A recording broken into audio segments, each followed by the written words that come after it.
Back to my YouTube channel Barman by blog. আৰু আজি আপোনালোকক দেখাবলৈ ওলাইছোঁ এটা ভাল বস্তু, যিটো মই প্ৰথমতে ঘৰৰ কেঞ্চিকেইটা যোনটো লগাইছিলোঁ কেঞ্চি বাটাম, তাৰে এতিয়া দ্বিতীয় যোনটো 2 নম্বৰ ঘৰ, এইখন ঘৰৰ আজি কাঠৰ যোনটো কাম কৰি আছে কেঞ্চি, মানে আগত পুৰণা কাঠ আছিল, এই চব পুৰণা কাঠ, গোটেই পুৰণা কাঠ, কিন্তু কাঠকেইটা ভাল আছে। কেঞ্চিত চাওক জইন দিছে কি ধুনীয়াকৈ, ইয়ে বল্টটো দিছে, এইটো বল্টটো লগাই দিছে, ধুনীয়া ফিনিচিং দিছে কিন্তু দেই মিস্ত্ৰীকেইটা। আগৰ যোনটো মোৰ ঘৰৰ কাম কৰিছিল মানে এটা ফিনিচিং দিয়া নাই, এইটো বঢ়িয়া ফিনিচিং দিছে, এইটো চব বল্টটোকেইটা।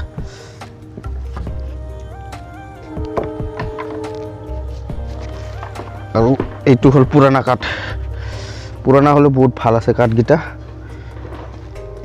জিক্ৰী কাঠ আছিল আগৰ, এইটো মোটামুটি 6-7 বছৰ পুৰণা কাঠ এইকেইটা, তথাপি বহুত ভাল।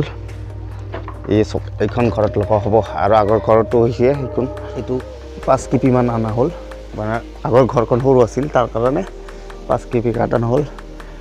আৰু এইখিনি গোটেইখিনি কাঠ লাগিব, 24 কেপিমান লাগিব, কাৰণ যিহেতু 24 ফুট দীঘল 15 ফুট বহল। এইটো 2টা ৰুম হৈছে, এইখন এটা ৰুম, ওখন এটা ৰুম, 2টা ৰুম ধুনীয়াকৈ বনাইছে। আৰু কামটো চবেই কৰে, কিন্তু কামৰ নিচিনা কাম কৰিলেহে ভাল লাগে।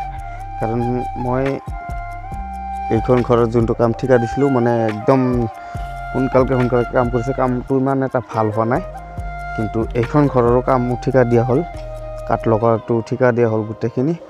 এইখিনি কাম কৰি আছে, চাওক কি ধুনীয়াকৈ কাম কৰি আছে, এই চাওক বল্টু চল্টু লগাই দিছে, জইনকেইটা ইমান ধুনীয়া হৈছে, মানে বহুত ভাল লাগিছে কামটো। আৰু এইকেইটা যিমান পুৰণা কাঠ আছে, এই চাওক পুৰণা কাঠকেইটা ধুনীয়া ফিনিচিং দিছে, ভাল লাগিছে। কিন্তু জইনকেইটা কাম কৰি আছে, যিহেতু অলপ বয়সীয়াল মানুহ না, ভালকৈ কাম কৰি আছে, কামটো মৰম কৰি কাম কৰি আছে, ভাল লাগিছে। এনেকুৱাই হ'ব লাগে মানুহ আজিকালি, কাৰণ যিহেতু জানেই আপোনালোকে যে ঠিকা দিয়াৰ পিছত মানে মালিক নাথাকিলে ঘৰত বহুত হেৰিকৈ কাম কৰে, মানে আত্ৰানিকৈ কাম কৰে, সিহঁতৰ লাভ হোৱাৰ নিচিনাকৈ, যেনে কামকেইটা বেয়া হয়। আৰু মই আৰু এনেকুৱাকৈ ঠিকা নিদিওঁ, এইবাৰ দিলেও হাজিৰা লগাম, ভালকৈ লগাম। আৰু মুঠতে পালোঁ মোৰ কামখিনি যেনেকুৱা কৰিছে নহয়, বহুত বেয়া লাগিছে। কিন্তু মই ভাবিছোঁ ভালকৈ বনাব কিজানি, তাৰ কাৰণে ঠিকা দি দিলোঁ, যিমান খুজিছে সিমানেই দি দিছোঁ, কিন্তু মোৰ কামখিনি বহুত আত্ৰানিকৈ কৰিছে। চাওক কামকেইটা একদম আত্ৰানিকৈ কৰিছে, জইনকেইটাও ইমান ভালকৈ হেৰি কৰা নাই। এতিয়াহে মই গম পাই আছোঁ, যিহেতু মই নাজানো কেনেকুৱা কাম কৰে নকৰে, এতিয়া মই গম পাইছোঁ যে কামটো আগৰ কামকেইটা মোৰ অলপ বেয়া হৈছে। তেওঁলোকে কৈছে অলপ এইটো এনেকুৱা হ'ব নালাগিছিল, এনেকুৱা হ'ব লাগিছিল, এতিয়া আৰু কৈ লাভ নাই, যিটো মই বনাব দিছোঁ অলৰেডি।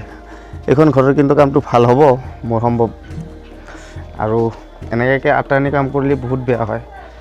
মই এইকেইটা যে বনাব দিছিলোঁ, এইটো আত্ৰানিকৈ বনাইছে, এইটো ইমান ভাল হোৱা নাই, হ'ব চলি যাব। এতিয়া নেক্সট টাইম ঘৰ বনালে গম পালোঁ আৰু কি চিষ্টেমত বনাব লাগিব।